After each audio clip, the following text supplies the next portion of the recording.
사랑하는 성도 여러분, 오늘 우리는 전통적으로 널리 퍼져 있는 지옥의 공포 이미지와 그로 인해 왜곡된 하나님에 대한 인식에 대해 함께 묵상하고자 합니다.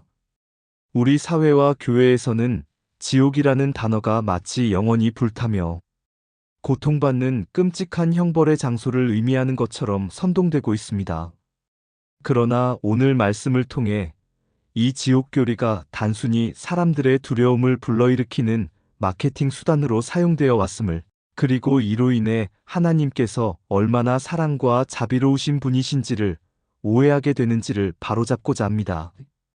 불교나 천주교뿐만 아니라 일부 기독교 지도자들까지 지옥의 형벌을 극단적으로 묘사하며 신앙을 강요하려는 사례들을 살펴보면 결국 이러한 공포 마케팅은 하나님의 본질인 사랑과 자비를 왜곡시키고 우리 신앙의 참된 기쁨을 빼앗아간다는 사실을 깨닫게 됩니다.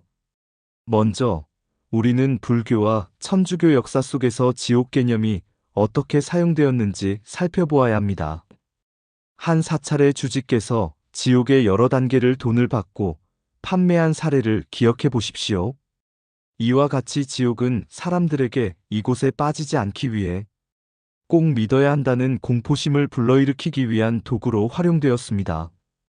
또한 중세 유럽에서는 성베드로 대성당 건축을 위해 면죄부를 판매하였는데, 면죄부는 죄인들이 지옥의 형벌을 피할 수 있다는 약속을 담고 있었습니다. 이러한 역사적 사례들은 지옥교리가 단순히 신앙심을 고취하기 위한 선동적 수단으로 사용되었음을 보여줍니다. 오늘날에도 일부 기독교 목사님들이 지옥의 끔찍한 형벌을 강조하며 회개를 촉구하는 모습을 볼 때 우리는 이와 같은 과거의 마케팅 수단이 지금까지도 영향을 미치고 있음을 생각해 보아야 합니다. 그러나 이처럼 공포를 조장하는 지옥교리는 하나님께서 베푸신 사랑과 자비, 그리고 구원의 약속과는 거리가 멀다는 사실을 분명히 인식해야 합니다. 이제 본문으로 들어가 누가복음 16장 19절부터 26절에 기록된 부자와 거지 나사로 비유를 살펴보겠습니다. 먼저 비유의 배경과 내용을 보겠습니다. 비유 속 부자는 화려한 옷을 입고 호화로운 생활을 즐기며 매일의 삶을 누렸습니다. 그러나 그의 집 문 앞에는 병들고 굶주린 거지 나사로가 있었습니다. 두 사람은 똑같이 죽음을 맞이하게 되는데, 죽은 후 거지는 아브라함 품에 들어가 위로와 안식을 얻는 반면 부자는 음부, 즉 지옥과 같은 곳에서 끊임없는 고통을 겪게 됩니다. 부자는 아브라함과 나사로를 바라보며 자신이 생전에 누렸던 호화로움과 지금의 고통을 비교하며 절규하게 됩니다. 여기서 중요한 점은 예수님께서 이 비유를 문자 그대로 천국과 지옥의 구체적 실제를 설명하려 하신 것이 아니라 당시 유대 지도자들의 탐욕과 독선, 그리고 그들이 맡은 영적 청지기 직분의 문제를 경고하기 위함이라는 것입니다. 만약 부자와 나사로가 실제로 서로 대화하며 존재한다면 천국의 기쁨과 지옥의 고통이 동시에 공존하는 모순된 상황이 발생하게 됩니다. 따라서 이 비유는 믿음 없는 사람들이 하나님께 맡겨진 진리를 독점하고 남용할 때 결국 최후의 심판의 날에 그 대가를 치르게 될 것이라는 경고와 회개와 돌이킴의 필요성을 상징적으로 나타내기 위한 것임을 기억해야 합니다. 다음으로 우리가 흔히 사용하는 지옥이라는 단어가 성경에서 어떻게 쓰였는지를 살펴보겠습니다. 첫째, 구약 성경에서는 수월세올이라는 단어가 사용됩니다. 이 단어는 죽은 자들이 머무는 곳, 즉 무덤이나 어두운 세계를 의미하며 오늘날 지옥으로 번역되기도 하나, 본래 의미는 단순히 인간이 육체적으로 죽은 후의 존재 상태를 나타냅니다. 둘째, 신약에서는 하데스라는 용어가 등장하는데, 이는 역시 죽은 자들이 머무는 임시적인 무덤의 의미를 지니고 있습니다. 셋째, 타르타로스라는 단어는 범죄한 천사들이 감금되는 어두운 구덩이를 가리키며 우리가 상상하는 영원토록 불타는 지옥과는 구분됩니다. 넷째, 게헨나는 예루살렘 근교의 흰놈의 골짜기를 의미하는 지명으로 과거 이곳에서는 이방인 제사나 인신 제사가 행해졌으며 나중에 악인들에 대한 최후 심판의 상징적 장소로 사용되었습니다. 이처럼 성경 원어의 의미를 살펴보면 오늘날 우리가 흔히 떠올리는 영원히 불타며 고통받는 지옥의 이미지와는 상당한 차이가 있음을 알 수 있습니다. 오랜 세월 동안 번역자들이 자신의 신학적 편견과 당시 철학적 사조의 영향을 받아 이러한 용어들을 지옥으로 번역하면서 본래의 의미와 다르게 왜곡되었고, 이로 인해 많은 사람들이 하나님을 폭력적이고 잔인한 신으로 오해하게 된 것입니다. 우리의 성경은 최후 심판의 날에 관한 분명한 가르침을 전하고 있습니다. 모든 인간은 생물학적인 죽음, 즉 첫째 죽음을 맞이하게 됩니다. 그러나 성경에서 둘째 죽음이라는 표현은 악인들이 최후 심판 후 하나님의 공의로운 심판에 의해 영원한 형벌로서 존재하지 않게 되는 상태를 의미합니다. 즉, 악인들이 영원토록 고통받으며 살아남는 것이 아니라 하나님의 심판으로 인해 완전히 소멸되어 다시는 존재하지 않게 된다는 것입니다. 또한 성경은 부활에 대해 두 가지 단계를 가르칩니다. 첫째 부활에서는 의인들이 부활하여 하나님의 영원한 생명을 누리고 재림시 그리스도와 함께 하늘로 승천하여 영원한 기쁨과 평화를 누리게 됩니다. 반면 둘째 부활에서는 악인들이 부활하여 하나님의 심판을 받게 되고 그 심판의 결과로 불의 심판을 받아 멸망 둘째 죽음을 맞게 됩니다. 여기서 영원한 불이나 영원한 형벌이라는 표현은 악인들이 계속해서 고통받으며 살아있는 것이 아니라 심판의 결과로 완전히 소멸되는 상태를 나타냅니다.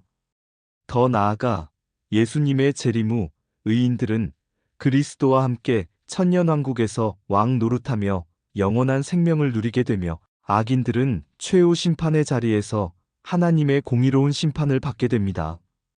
이 과정을 통해 하나님의 공의와 사랑, 그리고 구원의 약속이 온전히 실현된다는 사실을 우리는 기억해야 합니다. 지옥교리는 오늘날 많은 신앙인들이 하나님을 두려움의 대상으로 인식하게 만드는 요인 중 하나입니다. 만약 우리가 지옥을 단순히 영원토록 불타며 고통받는 곳으로만 믿는다면 우리 마음속에는 하나님에 대한 두려움과 공포가 자리 잡게 됩니다. 이는 진정한 회개나 순종, 그리고 사랑에서 우러나오는 믿음이 아니라 오로지 공포에 의한 억지 순종으로 이어집니다. 그러나 하나님은 결코 폭력적이거나 잔인한 분이 아니십니다.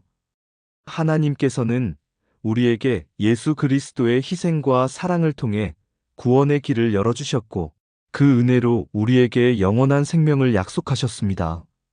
하나님께서는 사랑과 자비, 그리고 공의를 겸비하신 분이시기에 죄인을 영원한 고통 속에 가두어 두기보다는 그들의 죄로 인한 최종적 멸망, 즉 둘째 죽음을 통해 죄의 잔재를 완전히 제거하실 것입니다. 이와 같이 하나님의 심판은 단순히 악인을 영원히 고통 속에 머무르게 하는 것이 아니라 궁극적으로 악인들이 소멸되어 다시는 존재하지 않게 하시는 공의로운 과정임을 우리는 분명히 인식해야 합니다. 하나님께서는 우리에게 두려움이 아니라 감사와 사랑으로 나아가기를 원하십니다. 두려움에 의한 믿음이 아닌 예수 그리스도의 사랑과 구원의 은혜를 체험하는 참된 신앙이야말로 우리가 추구해야 할 길입니다. 우리의 최종 소망은 바로 하나님께서 모든 죄와 악을 제거하시고 온 우주를 새롭게 회복하실 때에 이루어집니다. 예수님의 재림 때 죽은 의인들은 부활하여 하늘로 승천하고 악인들은 무덤 속에 머무르거나 재림 시점에 살아있는 상태에서 하나님의 심판을 받게 됩니다. 이후 천년왕국의 기간이 지나고 최후 심판의 날에 하나님께서는 모든 악인들을 불의 심판으로 소멸시키실 것입니다. 여기서 영원한 불이나 영원한 형벌이라는 표현은 악인들이 계속해서 고통받는 것이 아니라 심판의 결과로 완전히 사라져 다시는 존재하지 않게 되는 상태를 의미합니다. 심판이 완료된 후 하나님은 새 하늘과 새 땅을 창조하실 것입니다. 이 새 창조물에서는 더 이상 눈물, 고통, 슬픔, 죄가 존재하지 않으며 오직 하나님의 영원한 생명과 기쁨, 평화가 넘치는 상태가 이루어집니다. 의인들은 이 새 하늘과 새 땅에서 하나님과 함께 영원한 기쁨과 축복 속에 살게 될 것입니다. 이 모든 최후 심판의 과정과 새 창조의 약속은 하나님의 공의와 사랑이 완전히 실현되는 순간임을 우리에게 상기시켜 줍니다. 우리의 믿음은 최후 심판의 두려움에 기반한 것이 아니라 하나님의 크신 사랑과 자비, 그리고 예수 그리스도의 희생에 근거한 구원의 기쁨과 소망 위에 세워져야 합니다. 사랑하는 성도 여러분, 오늘 우리는 지옥에 관한 전통적 공포 이미지와 그로 인해 왜곡된 하나님에 대한 인식을 바로잡고 성경이 가르치는 진실한 구원과 회복의 메시지를 다시 한번 깊이 묵상해 보았습니다. 지옥교리는 번역상의 오류와 신학적 편견에 의해 과도하게 왜곡되어 왔으며 그 결과 많은 사람들이 하나님을 두려움의 대상으로 인식하게 되었지만 성경 본연의 메시지는 하나님께서 사랑과 자비, 공의를 바탕으로 악을 최종적으로 소멸시키고 온 우주를 회복하실 것이라는 확신입니다.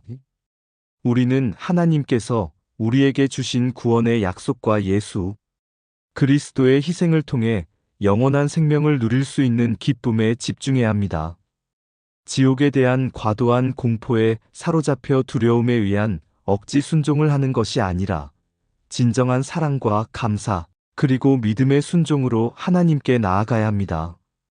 최후 심판과 부활의 과정, 그리고 새 하늘과 새 땅에 대한 성경적 가르침을 통해 의인들은 영원한 생명과 기쁨을 누리게 되고 악인들은 하나님의 공의로운 심판 아래 완전히 소멸되어 결국 죄의 잔재가 온 우주에서 제거될 것입니다. 이 진리를 마음에 새기며 우리 각자는 하나님의 베풀어 주신 은혜와 사랑을 온전히 깨닫고 두려움이 아닌 믿음과 순종, 감사의 삶을 살아가야 할 것입니다. 하나님께서는 우리에게 두려움이 아니라 기쁨의 신앙을 원하시며 그분의 사랑과 자비가 우리 삶 속에서 충만히 나타나길 소망하십니다. 오늘 이 말씀을 통해 우리가 하나님을 올바르게 이해하고 그분의 크신 사랑과 공의를 체험하며 살아가는 참된 신앙인이 되어 온 우주가 하나님을 찬양하는 영광의 증거가 되기를 기도합니다. 아멘.